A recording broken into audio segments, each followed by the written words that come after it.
अऊज़ु बिल्लाहि मिनश्शैतानिर्रजीम बिस्मिल्लाहिर्रहमानिर्रहीम।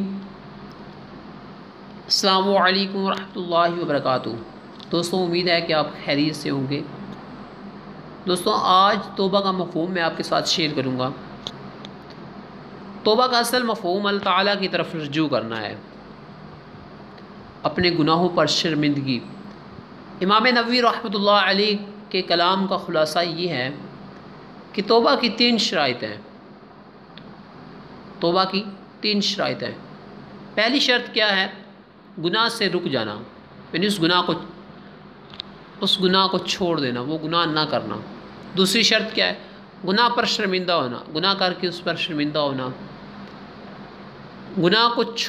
तीसरी शर्त, गुनाह को छोड़ देने का पुख्ता इरादा करना।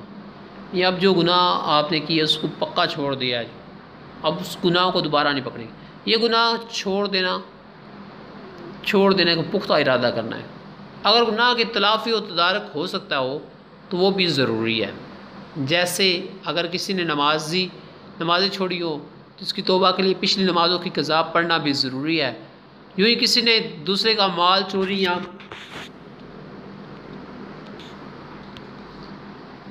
जैसे अगर किसी ने नमाज़ें छोड़ी हो तो इसकी तौबा के लिए पिछली नमाज़ों की क़ज़ा पढ़ना भी ज़रूरी है।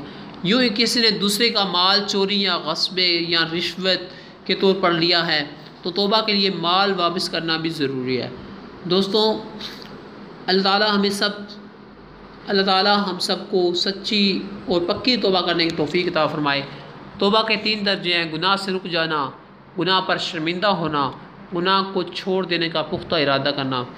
दोस्तों, इंसान है, इंसान से गलतियां होती रहती हैं। अपने गुनाहों पर अपने आप को मार न दे, बल्कि अल्लाह ताला से सच्ची तौबा करें। और अगर आप सच्ची तौबा अल्लाह ताला से करते हैं तो आपके गुनाह नेकियों में बदल जाते हैं। दोस्तों, उम्मीद है कि आज की वीडियो आपको बहुत पसंद आई होगी। इंशाल्लाह मिलेंगे नेक्स्ट वीडियो में, तब तक के लिए अल्लाह हाफ़िज़।